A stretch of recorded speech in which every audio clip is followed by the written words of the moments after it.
ఎఫెసీయులకు రాసిన పత్రిక 2వ అధ్యాయం. ఎఫెసీయులకు రాసిన పత్రిక 2వ అధ్యాయం 19వ వచనం నుండి 22వ వచనం వరకు.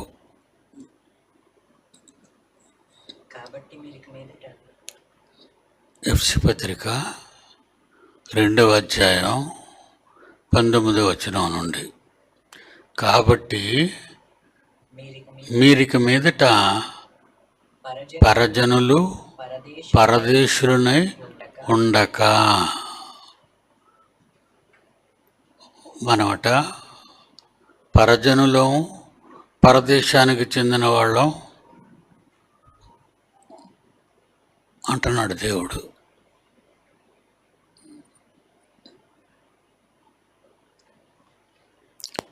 పాకిస్తాన్ ఇండియాకి యుద్ధం జరుగుతుంది. ఇక్కడ పాకిస్తాన్ పేర్లు, ఇక్కడ షాపులు ఎవరు పెట్టుకున్నా, కరాచీ స్టోర్స్, ఇస్లాం వాళ్ళ షాపులు ఉంటాయి. ఆ షాపులు పేర్లు మార్చేయమని పాపం గొడవ చేస్తున్నారు, కొడుతున్నారు. షాపుల్ని రాళ్లతో కొడుతున్నారు. మరికొందరు అంటున్నారు, ఈ ఇస్లాం వాళ్ళు, ముస్లిమ్స్ ఇక్కడ ఉండకండి, మీకు వేరుగా ఉంది కదా మీ ఊరు, పాకిస్తాన్ అనే దేశం ఉంది కదా, అక్కడికి వెళ్ళిపోండి అని అంటున్నారు. ఎందుకంటే వాళ్ళది పాకిస్తాన్ కనుక, మీరు పాకిస్తాన్ కనుక మీ దేశం, మీ దేశానికి మీరు వెళ్ళండి, మా దేశంలో ఉండొద్దు అని భారతీయులైన హైందవ సోదరులు అంటున్నారు. ఇక మతతత్వ పార్టీ వాళ్ళు ఉన్నారు, మత పిచ్చి పట్టిన వాళ్ళు. కనుక మీరు ఇస్లాం వాళ్ళు కనుక మీరు అసలు భారతదేశంలో ఉండకూడదు అని కూడా గొడవ చేస్తున్నారు.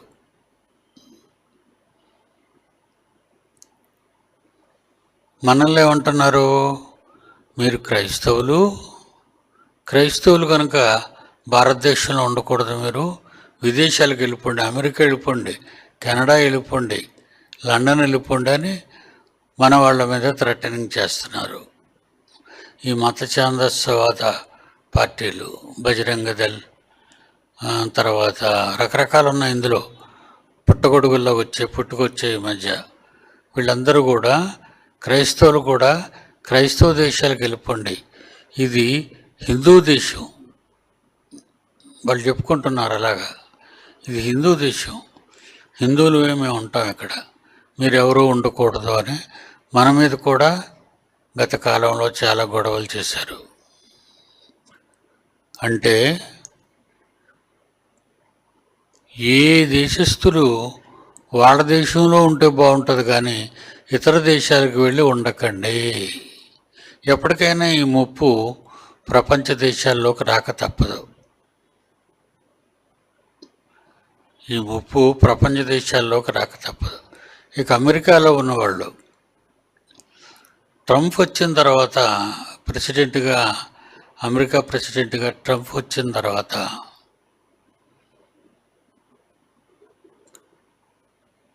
మతం అనే పేరెత్తకుండా భారతదేశం నుంచి కానీ ఇతర దేశాల నుంచి కానీ ఎంతమంది అయితే ఇక్కడ డూప్లికేట్ గ్రీన్ కార్డులు తీసుకొని లేకపోతే రహస్యంగా ప్రవేశించి అమెరికాలో సెటిల్ అయిపోయారో వాళ్ళందరినీ పంపే కార్యక్రమం అమెరికా ప్రభుత్వం తీసుకుంది. అంటే ఒక దేశం వాళ్ళు మరో దేశంలో స్థిర నివాసం ఏర్పాటు చేసుకోకూడదు. అలాగే గల్ఫ్ దేశాల్లో ఎక్కువగా మరి ఆలోచిస్తే దుబాయ్ కానివ్వండి, యునైటెడ్ అరబ్ ఎమిరేట్స్ కానివ్వండి, ఆ రకంగానే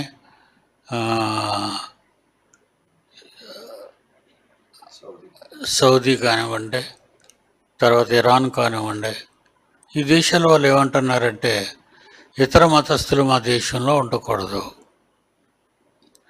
దుబాయ్ వ్యాపార కేంద్రంగా ఉంది కనుక ఇప్పటికీ అక్కడ కానీ షార్జాలో కానీ మరి అలైన్లో కానీ ఫుజీరాలో కానీ ఈ ఎమిరేట్స్లో ఎక్కడ కూడా ఎవరు స్థిరంగా ఉండకూడదు. వాళ్ళు పెట్టారు కండిషన్. అంటే ప్రపంచంలో జీవించే మానవాళికి ఏ దేశస్తులు వాళ్ళ దేశంలోనే ఉంటేనే పద్ధతి, మిగతా దేశాల్లో ఉంటే మంచిది కాదు. కనుక ఈ దేశం మాది, మా సొంతం, ఇక్కడున్న ఉద్యోగాలు మాకే రావాలి,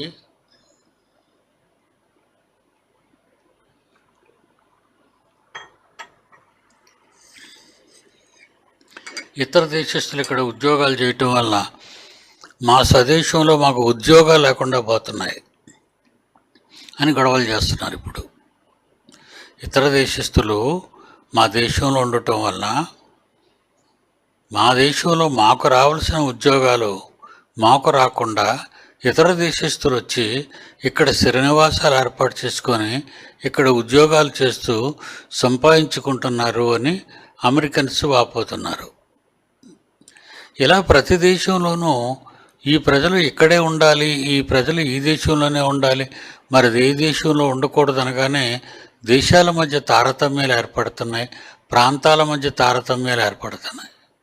ఇక మన దేశానికి వస్తే మన దేశంలో కూడా అంతఃకలహాలు ఎక్కువైపోయాయి. ఎందుకంటే మేము ఈ మతస్థులము, మేము పలానా మతస్థులము, మేము పలానా మతస్థులం అని ఎవరి మతాలకు వాళ్ళు ఆలయాలు కట్టుకుంటూ మందిరాలు నిర్మించుకుంటూ వాళ్ళ యొక్క మతాన్ని డెవలప్ చేయాలని ప్రయత్నం చేస్తున్నారు. కనుక ఇది ఆలోచించండి. ఏ దేశస్తులు ఆ దేశంలో ఉండి సంపాదించుకొని బ్రతకాలే తప్ప ఇతర దేశస్తులు ఆయా దేశాల్లో స్థిర నివాసాలు ఏర్పాటు చేసుకోవటం కొంతకాలం మాత్రమే, ఎక్కువ కాలం వాళ్ళు ఉండలేరు. ఎందుకంటే ఈ రకమైనటువంటి ప్రాంతీయ తత్వాలు, దేశాల మధ్య అరమరికలు ఇలాంటివన్నీ తయారవుతున్నాయి. ఇది యేసుక్రీస్తు కాలంలో కూడా యూదులని, హెబ్రీలని, హెల్లేనీలని, రకరకాల ఎబూసీలని, హిత్తీలని, రకరకాల తెగల వాళ్ళు ఉండేవారు పాత నిబంధన కాలంలో. క్రీస్తు కాలం వచ్చేసరికి యూదులని, గ్రీసు దేశస్తులని, రెండు దేశాల మధ్య అన్ని జనులు వాళ్ళని, మేమేమో ఇశ్రాయేలీలు అని పేరు పెట్టుకున్నారు. వీళ్ళు ఏమనుకున్నారు, ఎలాంటి అయితే తీసుకొచ్చారు, వాళ్ళు ఎలా విడిపోయారంటే మా దేశంలో ఉన్నవాళ్ళు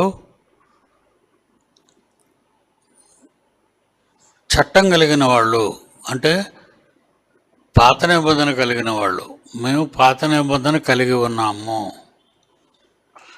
క్రొత్త నిబంధన వచ్చింది, మేము క్రొత్త నిబంధన కలిగిన క్రైస్తవులము అని వీళ్ళు చెప్పుకున్నారు. క్రొత్త నిబంధన కలిగిన క్రైస్తవులము అని క్రైస్తవులు చెప్పుకుంటే, యూదులు ఏమని చెప్పుకున్నారు, పాత నిబంధన కలిగిన యూదులం మేము. అందుకే పరజనులు, అన్ని జనులు ఏమన్నారు వాళ్ళు, పరజనులు, వాగ్దాన నిబంధనలు లేని పరజనులు అంటారు. ఎవరు, అన్ని జనుల్ని, అంటే మనల్ని. మీకు వాగ్దానం లేదు, నిబంధనలు లేవు, సహపౌరులు కాక. ఎక్కడ ఎఫ్సి పత్రిక 2వ అధ్యాయం చూడండి. ఎఫ్సి పత్రిక 2వ అధ్యాయం 12వ వచనం. ఎఫ్సి పత్రిక 2వ అధ్యాయం 12వ వచనం ఏమంటున్నారు? పౌలు గారు మాట్లాడుతూ, ఆ కాలమందు, ఏ కాలమందు? పాత నిబంధన కాలమందు, ఇశ్రాయేలీలు ఉన్న కాలం. ఇక్కడ క్రొత్త నిబంధనకు వచ్చేసరికి ఇశ్రాయేలీలు లేరు, యూదులు మాత్రమే ఉన్నారు. అంతరించిపోయి ఇశ్రాయేలీలు అన్నవారు అంతరించిపోయారు, లేరు వాళ్ళు. యేసుక్రీస్తు కాలానికి యూదులు మాత్రమే ఉన్నారు. బెన్యామీనీయులు, తర్వాత యూదులు, యూద జాతికి చెందినవారు. అంటే క్రొత్త నిబంధన కాలానికి వచ్చేసరికి యూద జాతికి చెందిన వారు వచ్చారు. యేసుక్రీస్తు ద్వారా బాప్తిసం పొందిన అన్ని జనులు ఉన్నారు. ఈ అన్ని జనులు వీళ్ళతో కలిసి ఉన్నప్పుడు, ఎవరితో, యూదులతో కలిసి ఉన్నప్పుడు యూదులు ఏమనుకునేవారట అన్ని జనులు చూసి? చదువునైనా ఎఫెసీ పత్రిక 2వ అధ్యాయం 12వ వచనం. ఆ కాలమందు మీరు ఇశ్రాయేలీలతో సహపౌరులు ఎలాగవుతారు? పౌరసత్వం మాది. సమరయ, గలిలయ, సిరియా ఈ ప్రాంతాలన్నీ కూడా ఇది మాది, మా భూములు ఇవి. దేవుడు మాకిచ్చాడు ఈ భూములు. ఎర్ర సముద్ర భూభాగం కానివ్వండి, మరి డెడ్ సీ పర్యావరణాలు కానివ్వండి, మరి అలాగే జోర్డాన్, గలిలయ ఈ ప్రాంతాల వాళ్ళందరూ కూడా వాగ్దాన నిబంధనలు లేనివారు అని అన్నవాళ్ళు వీళ్ళే. వాగ్దాన నిబంధనలు లేనివారు ఎవరంటే అన్యజనులు, అంటే ఇశ్రాయేలీలు కానివారు, యూదులు కానివారు. వాళ్ళని ఏమని అంటున్నారు? యూదులు ఏమని అనేవారట వాళ్ళని? ఇశ్రాయేలీలతో సహపౌరులు కారు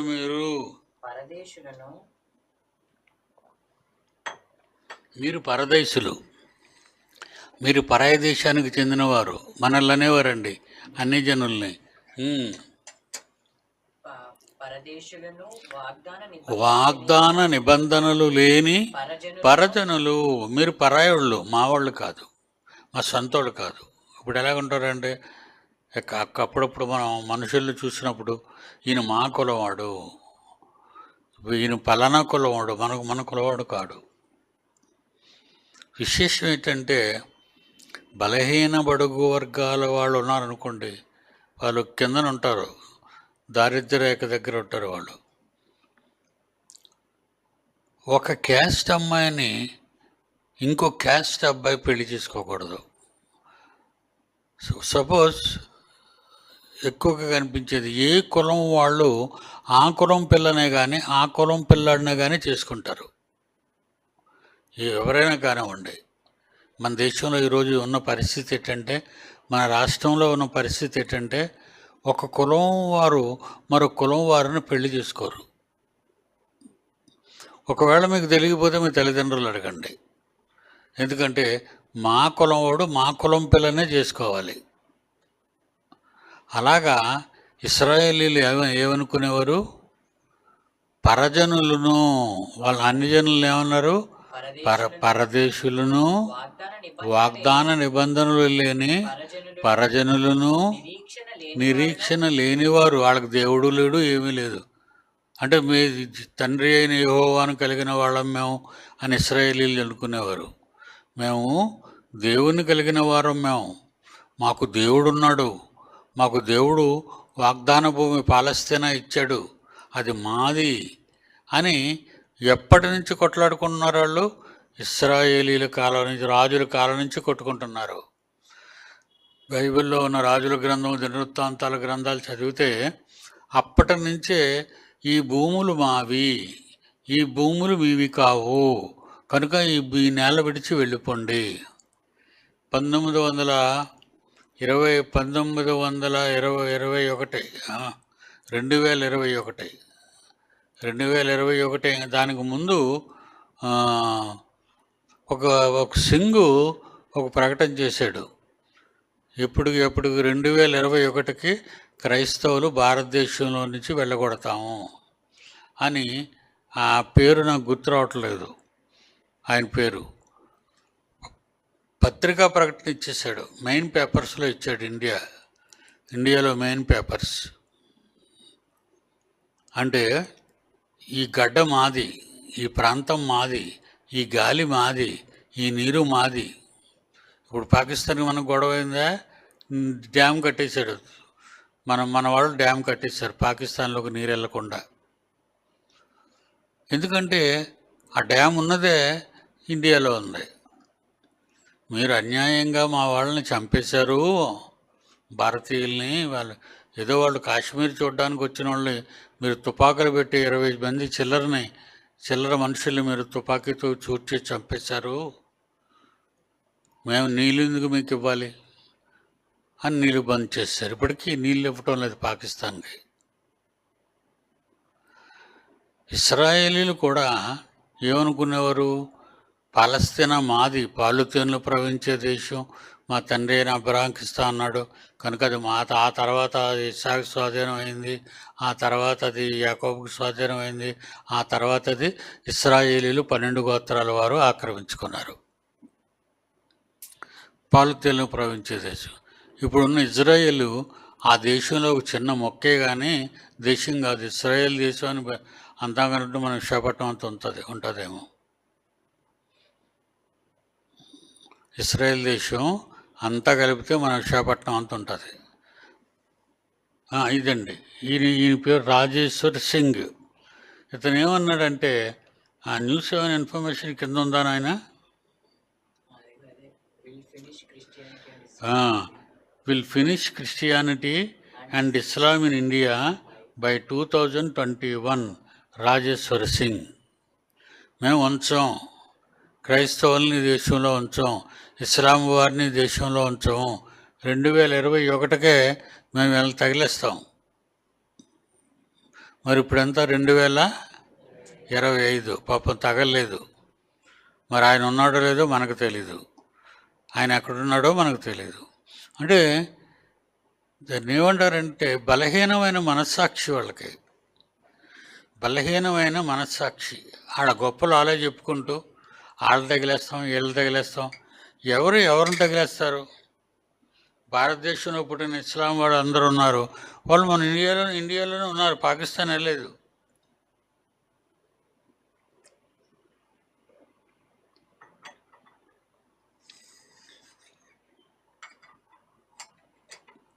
పోతే ఇస్లాం వాళ్ళలో ఒక భయంకరమైనటువంటి వ్యాధి వచ్చింది వాళ్ళకి. ఏంటంటే దేవుడు యుద్ధం చేయమన్నాడని.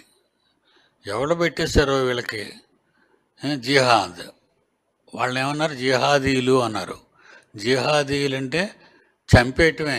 బాంబు కట్టుకొని వెళ్తాడు, ఒక 100 మంది ఉన్న దగ్గర మధ్య దగ్గర ఈడు ఉండి బటన్ నొక్కేసుకొని ఈడు ముక్కలు అయిపోతాడు, చుట్టూ ఉన్న వాళ్ళందరూ ముక్కలు అయిపోతారు. ఆత్మాహుతి దళాలు అంటారు వీళ్ళని.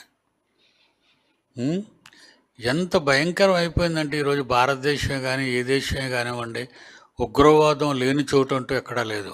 అమెరికా దేశంలోనే ఉగ్రవాదం ఉంది, ప్రపంచ దేశాలన్నింటిలోనూ ఉగ్రవాదం ఉంది. ఈ ఉగ్రవాదుల వలన ఇస్లాం వాళ్ళు ప్రపంచానికి శత్రువులుగా మారిపోతున్నారు.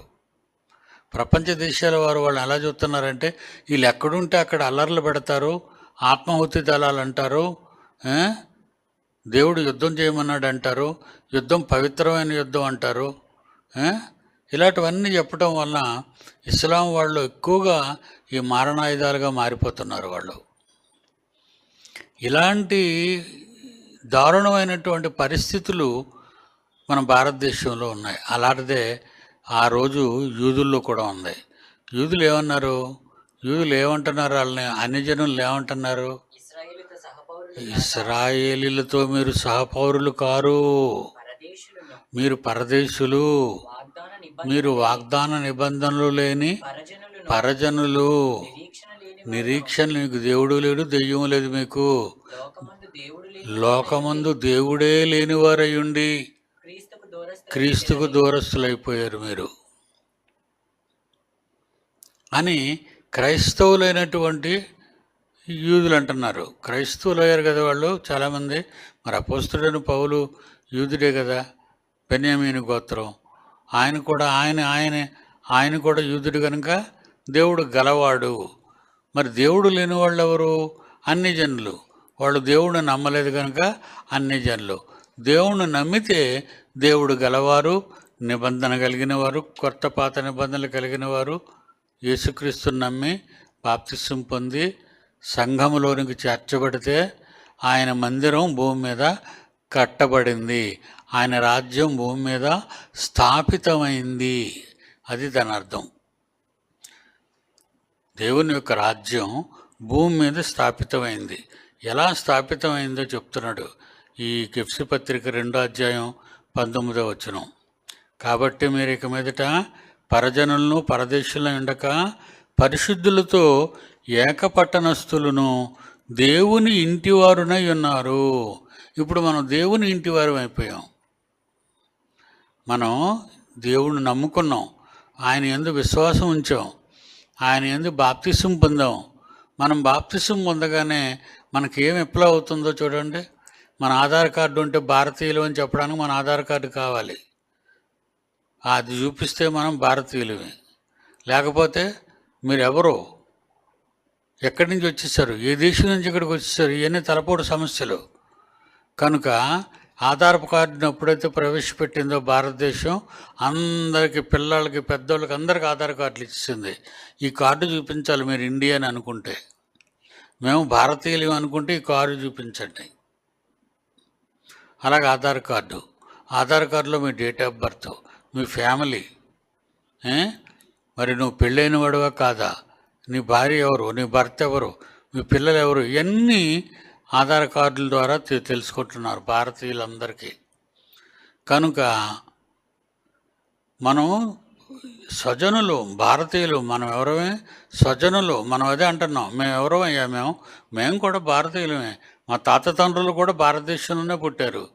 మీ తాత తండ్రులే పుట్టినట్టు మీ ఆది భారతదేశం అంటారేంటి మీరు అని ఈరోజు మనం అడుగుతున్నాం మతఛాందస్వాదుల్ని. మేము మేము మేము భారతీయులమే. మా తాత ముత్తాతలు కూడా భారతీయులే, ఈ దేశంలోనే పుట్టినోళ్ళే వాళ్ళు, వాళ్ళ పిల్లలమే మేము. కనుక మేము ఇండియన్స్, మేము భారతీయులు. మమ్మల్ని కాదని అనడానికి నువ్వెవరు అని అడుగుతున్నాం. నువ్వెలా భారతీయుడివో మేము అలాగే భారతీయులు. మీ తల్లిదండ్రులు ఎలాగైతే ఇక్కడే ఉండి మిమ్మల్ని కన్నారో మా తల్లిదండ్రులు కూడా ఇక్కడే ఉండి మిమ్మల్ని కన్నారు. మీకు మాకు తేడా లేదు. కులాలు, రాజకీయాలు, ప్రాంతీయ తత్వాలు ఇలాంటివన్నీ డెవలప్ చేసి ఈరోజు భారతదేశంలో గొడవలు రేపుతున్నారు. అలాగే ఆనాడు యూదులు కూడా ఏమని అంటున్నారు, మీరు ఇశ్రాయేలు సహపౌరులు కారు, మీరు పరదేశులు, వాగ్దాన నిబంధనలు లేని పరజనులు. అంటే మీకు భూ అంటూ ఏమీ లేదు, స్థిర నివాసం అంటూ ఏమీ లేదు, నిరీక్షణ లేనివారు, లోకమందు మీకు దేవుడు లేడు, దెయ్యము లేదు, మీకు క్రీస్తుకు మీరు దూరస్తులు, క్రీస్తుకు మీరు దూరస్తులు. అది జ్ఞాపకం చేసుకోండి. కనుక దేవుని పిల్లలారా, మనం క్రీస్తులో ఉన్నవారం. దేవునికి స్తోత్రం అండి. మరి మీ పూర్వీకుల భాగ్యమో మీ భాగ్యమో నాకు తెలియదు, కానీ ఎవరైతే క్రీస్తులోకి వచ్చారో వాళ్ళ అదృష్టవంతులు. ఇక్కడ చెప్తున్నాడు 21వ వచనం, 20వ వచనం, క్రీస్తు చేసే ముఖ్యమైన మూలరాయి. సంఘానికి ఎవరో మూలరాయి? క్రీస్తు యేసు మూలరాయి. తర్వాత ఏం జరుగుతుంది? మూలరాయి వేసిన తర్వాత అపోస్తలులను ప్రవక్తలను వేసిన పునాది మీద మీరు కట్టబడి ఉన్నారు.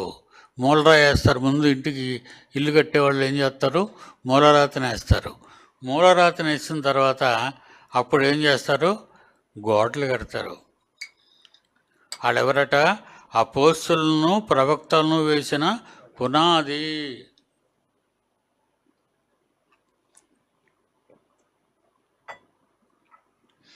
అపోస్తులు ప్రవక్తలు వేసిన పునాది కట్టారు. పునాది మీద ఇప్పుడు ఏం కడతారు? గోడలు. మరి గోడలు ఎవరు? గోడలు మీరు. దీన్ని కట్టడానికి ఇటుకలు కావాలి. పునాదుల్లో మూలరాయి ఇటుక వేయరెవరు?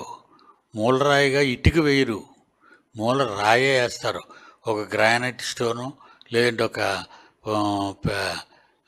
పాలరాయో, లేదా మరొక రాయో, మరో వాల్యుబుల్ స్టోన్, గ్రానైట్, ఏదో మొత్తానికి అది వేసి మూలరాయి వేసి ప్రారంభిస్తారు. ఆ తర్వాత దాని మీద రాతి కట్టడం కడతారు. భూమి లోపల నుంచి రాతి కట్టడం. ఇకపోతే అపార్ట్మెంట్లు కట్టేవాళ్ళు ఏం చేస్తారు? రాతి కట్టడాలకు ముందు కాలమ్స్ చేస్తారు. కాలమ్స్లో పిక్క, నల్లజనపరాయి, అదే పిక్క అంటారు దాన్ని. ఆ పిక్క వేసి సిమెంట్ వేసి ఇసుక వేసి బాగా పాకం బట్టి ఆ పాకాన్ని ఆ కోలం పునాదుల్లో వేస్తారు. రైట్. అవి ఎంతవరకు వస్తాయి? అవి భూమట్టం వరకు, భూమి మీద వరకు వస్తాయి. అవి భూమి మీదకి వచ్చిన కాడి నుంచి ఏం చేస్తారు? ఇటుకలతో కడతారు. ఇటుకలు. ఒక సంఘంలో ఇప్పుడు మన సంఘంలో ఒక 500 మంది వచ్చాం. ఈ 500 మంది ఎవరు అనుకుంటున్నారు? 500 ఇటుకలు. మనం ఎవరమే? 500 ఇటుకలు ఉన్నారు ఇప్పుడు ఇక్కడ. ఈ ఇటుక పేర్చి ఒక్కొక్కటి పేర్చి ఎలాగైతే ఇల్లు పైకి కడతారో ఆకాశం అంతా, అలాగే ఇప్పుడు మనం సంఘం అనగానే ఈ 4 అంతస్తులు 5 అంతస్తులు కాదు. సంఘం అనగానే అవి దేవుని సంఘము కూడుకున్న స్థలం. ఇది దేవుని సంఘముగా మనం కూడుకున్న స్థలం. ఇది సంఘం కాదు, బిల్డింగ్ సంఘం కాదు. అది బిల్డింగ్. అది ఎగ్జాంపుల్ అపొస్తలుడైన పౌలు ఎగ్జాంపుల్ ఇంటిని తీసుకున్నాడు. ఇంటిలో మూలరాయి ఎవరు? యేసుక్రీస్తు. తర్వాత ఎవరు? అపొస్తలులు ప్రవక్తలు వేసిన పునాది. పునాది ఎవరంటే ప్రవక్తలు, అపొస్తలులు. మరి గోడలు ఎవరు? మనం. గోడలు ఎవరు? మనం. గోడలు అంటే మనం అనుకుంటాం మనం సంఘంలో గొప్పవారుమా? నిజంగా గొప్పవారండి మీరు. సంఘంలో ఉన్నవారు గొప్పవారు. ఎందుకంటే ఆయన ఆలయంగా ఆత్మజ్ఞానంతో కట్టబడిన వాళ్ళం. మనం ఆత్మజ్ఞానంతో కట్టబడ్డాం ఆయన సంఘంలో. ఉదాహరణ, ఒక కొత్త ఇంటికి ఇటుకలతో కట్టిన తర్వాత రోడ్డు వైపు ఉన్నటువంటి మన ఇంటి గోడకు ఒక ఇటుక తీసామనుకోండి, ఎలా ఉంటుంది? ఒక ఇటుకి ఊడబెక్కేసాం అనుకోండి గొయ్యి పెట్టి, ఎలా ఉంటుంది? నవ్వరా? ఏంటిది ఇక్కడ రంధ్రం వదిలేసారేటి? ఒక ఇటుక వేయడం మానేసారేటి? ఇక్కడ 2 ఇటుకలు వేయడం మానేసారేటి? అక్కడ మూడు ఇటుకలు వేయడం మానేసారేటి అంటారు. కనుక ప్రతి ఇటుక క్రమముగా పేర్చబడుతుంది తాపీ మేస్త్రుల చేత. తాపీ మేస్త్రులు ఏం చేస్తారు? చక్కగా కొలతల ప్రకారంగా దారాలు పట్టుకొని, మూలమట్టం పట్టుకొని, మరి గోడలన్నీ తిన్నగా నిలువుగా 90 degreesలో వెళ్ళాలి పైకి. అందుకే వాళ్ళు చక్కగా పెద్ద పెద్ద కర్ర తాపీలు పట్టుకుంటారు, అవి పెడతారు. చిన్న తాపీలు పట్టుకుంటారు, ఇటుక మీద ఇటుక పెట్టి సిమెంట్ వేసి పాముతారు. అలాగా గోడలు తిన్నగా ఎత్తు పల్లాలు లేకుండా కడతారు. అలా కట్టబడిన ఇటుకలవే మనం అందరమే. ఈ సంఘం క్రైస్ట్ చర్చ్ విశాఖపట్నం కట్టబడింది. ఇక్కడ బిల్డింగ్ కాదు, ఆ సంఘము కూడుకున్న స్థలం. ఇది సంఘం మీరు కూడుకున్న స్థలం. ఇది మీరు కూర్చోవడానికి కుర్చీలు, మీరు కూర్చోవడానికి ఫ్యాన్లు, మీరు కూర్చోవడానికి శుభ్రత, అన్నీ ఏర్పాటు చేసాం. కానీ సంఘం ఎవరు అనుకుంటున్నారు? సంఘం మీరే సంఘం. మనం కూడుకున్న స్థలం. అర్థమైంది ఇప్పుడు మీకు? కనుక ఇప్పుడున్న పెద్ద పెద్ద సంఘాలు, దాని మీద గోపురాలు, దాని మీద గంటలు, దాని మీద సిలువులు, అది కాదు సంఘం. ఈరోజు సంఘం ఏమనుకున్నారంటే, ఏదండి మనం సంఘం కడదాం, ముందేమో ధ్వజస్తంభం లేపుదాం, మరి ఎదురుగుండా ఒక పెద్ద గుడిలో పైన కడదాం, దాని మీద సిలువు పెడదాం, దాని లోపల గంట పెడదాం, అది గుడి అంటారు. అది గుడి కాదండి. అది జీవము గల దేవుని పిల్లలైన వారు కూడుకున్న సంఘం. అర్థమైందే?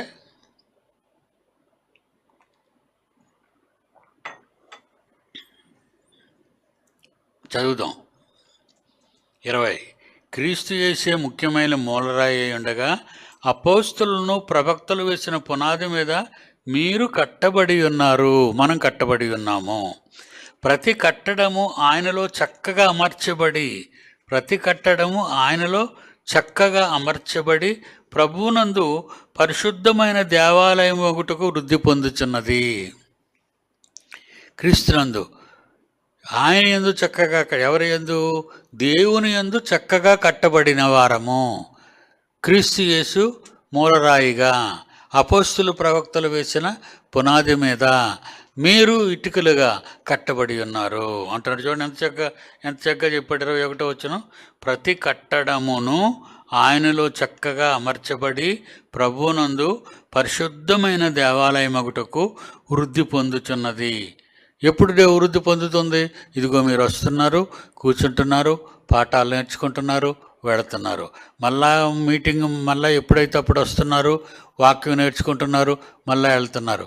మరి మీకు ఫుడ్ ఎలా ఉండాలి? రోజుకి తింటుండాలి. మనం ఆరోగ్యంగా ఉండాలంటే, మనం యాక్టివ్గా కదలాలి, మెదలాలి, మాట్లాడాలి అంటే మనం భోంచేయాలి కదా, మంచి పోషకాహారాన్ని తీసుకోవాలి కదా. మరి మనకు పోషకాహారం ఏంటి? దేవుని వాక్యము చెప్పగా మనందరము వినటమే మన పోషకాహారం. జీవాహారము నేనే అన్నాడు ఆయన. దేవుని వాక్యమే మనకి జీవాహారం. ఈ ఆహారం మీకు ప్రతి వారం పెడతారా? ఆదివారం పెడతారు. అర్థమైందా? మరి ఇంకా ఆదివారం అయిపోయి శనివారం మధ్యాహ్నం నుంచి శనివారం సాయంత్రం రాత్రి 8 గంటల వరకు, ఆదివారం ఉదయం మరి 10 గంటల నుండి 12 గంటల వరకు, మళ్ళీ ఆదివారం సాయంకాలం 6 గంటల నుంచి మళ్ళీ 8 గంటల వరకు, మళ్ళా ఎప్పుడు మళ్ళీ కూడుకుంటాం. మళ్ళీ లక్షవారం సాయంకాలం 6 గంటల నుంచి మళ్ళీ 8 గంటల వరకు, ఆ తర్వాత శుక్రవారం 6 గంటల నుండి 7-8 గంటల వరకు యూత్ మెంబర్స్. అంటే ఎందుకు వస్తున్నారు? జీవాహారం. మీకు వాక్యం వినటానికి వస్తున్నారు. మీరు కూర్చున్నప్పుడల్లా చూడండి, వాక్యమే ప్రకటించబడుతుంది. ఈ వాక్యాన్ని మీరు జీవాహారం, దీన్ని మీరు తిన్నారు అనుకోండి, మీరు జీవం కలిగి ఉంటారు. అందుకే ఎలాగా 21వ వచనంలో, ప్రతి కట్టడమును ఆయనలో చక్కగా అమర్చబడి దేవునిలో ప్రభువునందు యేసుక్రీస్తునందు పరిశుద్ధమైన దేవాలయం ఒకటకు వృద్ధి పొందుతున్నది. ఆయనలో మీరు కూడా ఆత్మమూలముగా దేవునికి నివాస స్థలమై ఉండుటకు కట్టబడి ఉన్నారు. ఇప్పుడు మనం అంతా దేవుని నివాస స్థలంగా ఉన్నామట. ఇక్కడ మళ్ళా మనం వెళ్ళిపోతామా? మన ఇల్లుకి వెళ్ళిపోతాం. మళ్ళా మనం దేవుని నివాస స్థలంగా ఉండాలంటే మళ్ళా మనం అందరం ఇక్కడికి చేరుకొని పాడుతాం ఆయన గురించి, ఆయన మాటలు వింటాం, ఆయన వాక్యాన్ని చదువుకుంటాం, ఎంతో జ్ఞానాన్ని నేర్చుకుంటాం. మనసెంతో ఫలవంతంగా ఉంటుంది, ఆరోగ్యంగా ఉంటుంది, మనసెంతో ఆనందంగా, నెమ్మదిగా, పీస్ఫుల్గా మనం ఉండగలుగుతున్నామంటే దేవుని వాక్యాన్ని వినటమే మనకి జీవాహారం అయింది. ఓకేనా? కనుక మీరు ఎందుకు వస్తున్నారు? దేవుని వాక్యాన్ని నేర్చుకోవటానికి. ఎవరైతే దేవుని సంఘానికి రారో వాళ్ళు ఆ ఇటుక అక్కడి నుంచి బయట తీసి పడేసినట్టు ఉంటుంది. వద్దు, అది సంఘానికి అవమానం. ఒక ఇటుక అంటే ఒక సభ్యుడు బయటకు పోయాడు అంటే అక్కడ ఇటుక పోయిందని అర్థం. మరి నువ్వు బయట ఉంటే గోడలో ఉన్నంత వరకు నువ్వు సిమెంట్ పూసి నగిషిగా సున్నాలేసి రంగులేసి నిన్ను ఇక్కడ తయారు చేస్తున్నారు. కానీ నువ్వు బయటకు వెళ్ళిపోతే ఆ గోడలో నుంచి ఇటుక తీసేస్తే బయటపడితే అది బళ్ళు వెళ్ళిపోయి, లేకపోతే ఏ కార్లు వెళ్ళిపోయో, లేకపోతే ఎవరో రాయి పెట్టుకుని చేత కొట్టేస్తే ఇటుక పగిలిపోద్ది. నువ్వు బయట ఉంటే పగులగొట్టబడి పారవేయబడతావు. అందుకే నిన్ను సంఘంలో ఉండమంటున్నా. మిమ్మల్ని సంఘంలో ఉండండి. ఇక్కడ ఉంటే ఇటుక ప్లాస్టింగ్ అయిపోయింది, దాని మీద చక్కటి కలర్ వేసాం, డిస్టెంపర్ వేసాం, ఇల్లు చక్కగా నీట్గా ఉంది. కన్నాలు లేవు, ఎక్కడ మనకు గోడల కన్నాలు లేవు. ఎక్కడ కిటికీ పెట్టుకున్నాం అక్కడ కిటికీ పెట్టుకున్నాం, ఎక్కడ గోడ కట్టాలో అక్కడ గోడ కట్టాం. అలాగే దేవుని సంఘము కట్టబడిన వారు మీరెప్పుడు ఇందులో నుంచి బయటికి జంప్ అవ్వకుండా జాగ్రత్తగా వినాలి. ఇందులో నుంచి బయటికి వెళ్ళిపోకండి, ఇందులోనే ఉండండి, నేర్చుకోండి వాక్యాన్ని. నాకు మాటమాటికి బయట పనులు ఉన్నాయి, ఊరు మీద పనులు ఉన్నాయి, అలా అక్కడ పనులు ఉన్నాయి, మా చుట్టాల ఇంటికి వెళ్ళాలి, వాళ్ళ ఇంటికి వెళ్ళాలి. ఈ కారణాలన్నీ నీకు రైటు. నేను నిజంగా చెప్తున్నానండి, ఈవేళ యేసుక్రీస్తు కంటే ఎక్కువగా మీరు మీ తల్లిని కానీ, మీ తండ్రిని కానీ, మీ అక్కల్ని కానీ, మీ చెల్లెల్ని, అన్నదమ్ముల్ని కానీ ప్రేమిస్తే ఆయన ప్రేమకు పాత్రులు కారు. మర్చిపోకండి. ఎప్పుడు దేవుడు పని పక్కన పెట్టి నీ పని నువ్వు చేస్తున్నావంటే దేవుడు అన్నాడు, అమ్మా నువ్వు వెళ్ళి చూసుకో నీ పనులు, నన్ను పక్కన పడే అన్నాడా దేవుడు? నిన్ను అనలేదే. ముందు నా దగ్గరికి రా, మా అయ్యి చచ్చిపోయాడు అన్నాడు. మీ అయ్యి చచ్చిపోయాడు, పర్వాలేదులే, మీ అయ్యని తీసేస్తారు సాయంకాలంకి, నువ్వు వచ్చి నన్ను వెంబడించి అన్నాడు. మా అయ్యి చచ్చిపోతేనే వెళ్ళొద్దన్నాను నేను. మీ అయ్యి చచ్చిపోతేనే నేను వెళ్ళొద్దన్నాడు దేవుడు. మనం వెళ్తావా? మా వాళ్ళు ఈ మధ్యన పెద్ద లీవ్ లెటర్లు రాస్తున్నారండి నాకు.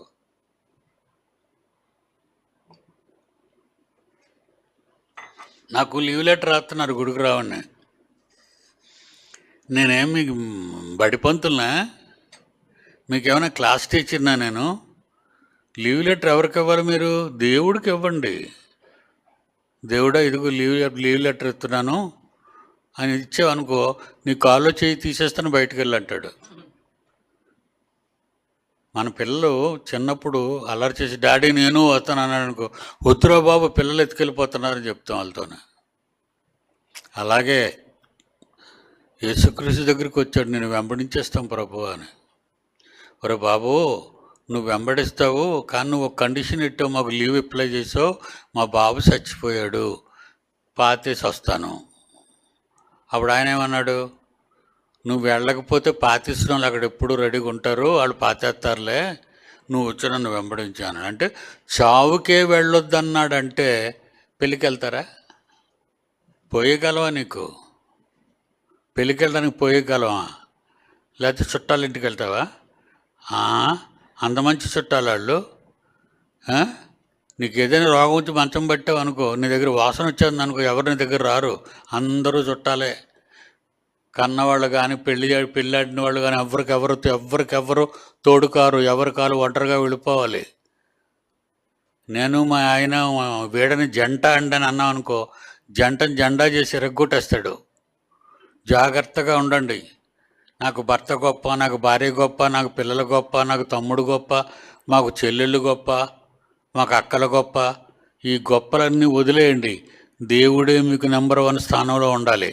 మీ ప్రేమ దేవునికి ఇవ్వాలి. మొట్టమొదట మీ ప్రేమ దేవుడు, నీ తండ్రి అయిన యెహోవాను పూర్ణ హృదయముతోనూ పూర్ణ ఆత్మతోనూ పూజింపవలెను. నెంబర్ 1 ధర్మశాస్త్రములో ప్రధానమైనది, ఖచ్చితమైనటువంటి ఆజ్ఞ ఏదనగా నీ దేవుడైన యెహోవాను నువ్వు హృదయపూర్వకంగా ప్రేమించాలి. ఓకేనా? God bless you.